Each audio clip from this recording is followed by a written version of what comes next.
Привет, друзья! Предлагаю сегодня попробовать полезную и вкусную самсу с зеленью, которая очень популярна весной, в частности ее обилием. Готовится она намного проще, чем слоеная самса, и вкус его обязательно вам понравится. Замешиваю самое обычное тесто. Можно использовать любую пшеничную муку. Солю по вкусу, добавляю чуточку растительного масла без запаха. Затем наливаю воды. Воду лучше не выливать все сразу, а добавлять 2-3 приема. Просто я знаю, сколько берет воды мука, с которой я обычно работаю, поэтому выливаю все сразу в муку. Получилось мягкое эластичное тесто, накрываю его и оставляю на полчаса для расстойки.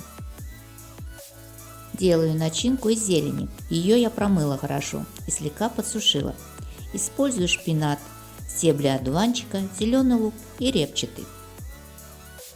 Толстые стебли шпината я не использую, но если у вас шпинат молодой, то можно их и не срезать, а нарезать мелко с листьями. Собираю нашинкованную зелень сразу в большой посуде. Нарезаю также и остальную зелень. Весна особенно богата душистой зеленью и ее разнообразием. В начинку также можно использовать любую зелень, матор, мадор, матур и прочие транскрипции. Эта штука загадочная.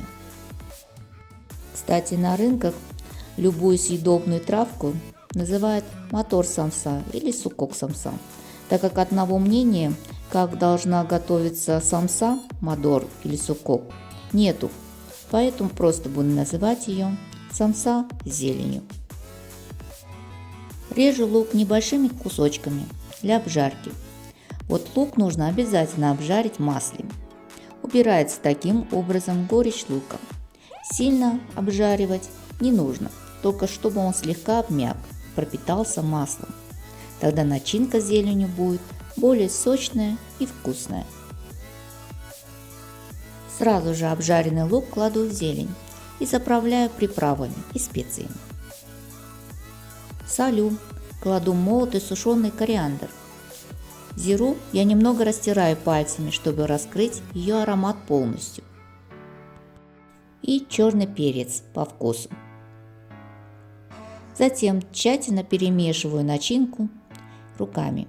Сильно мять не нужно, она сама обмякнет и уменьшится в объеме. Вначале кажется, что ее много, но в итоге всегда ее не хватает в готовом виде. Все, ароматнейшая, полезнейшая начинка готова. Займусь уже тестом. Стол присыпаю слегка мукой. Тесто делю на 2 части. Пока буду работать с одной половинкой, вторую убираю в пакет. Тесто раскатала в колбаску и режу на куски весом примерно 60 грамм. Делать буду не маленькие, а можно сказать даже большие лепешки, размером больше, чем чебурек, наверное. Получилось мягкое, пластичное тесто. Раскатываю тонко в лепешку скалкой, присыпая мукой при необходимости. Вот так тонко я раскатала тесто. Беру начинку и выкладываю на одну половинку теста. Зелень немного уменьшится в объеме, поэтому ее кладу достаточно.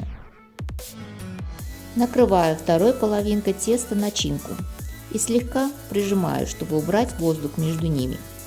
Края теста слегка прижимаю или можно просто защипать в виде косички. Беру нижний слой теста, подворачиваю ее сверху, прижимая пальцами к краям. Получаются вот такие красивые бортики, как на пирог. Но это не обязательно так делать, можно просто, как на чебуреке, просто защипать края. Выпекать самсу я буду в духовке на 2 листах. Духовку я заранее прогрела. Выпекаются они очень быстро, 20-25 минут при 190-200 градусов. Смотрите все равно по своей духовке. Сразу же, пока они горячие, смазываю растительным маслом. Можно также смазать сметаной или сливочным маслом. Готовую самсу подают горячими, со свежими овощами. Можно с кисленькой сюзьмой, со сметаной или кетчупом, как это люблю я. Так что дома в духовке или даже на сковородке можно приготовить настоящую вкусную суккок самсу. Конечно, с тандырной самсой это не сравнится, но уверяю, что он не хуже, а может быть даже в чем-то и лучше, так как здесь свой выбор вкусовой начинки и зелени. А как это хрустит тесто, особенно края. Начинка очень сочная. В общем, что нахваливать. Сами знаете, как это вкусно. Спасибо за просмотр. Ставьте лайки, если это видео было полезным для вас.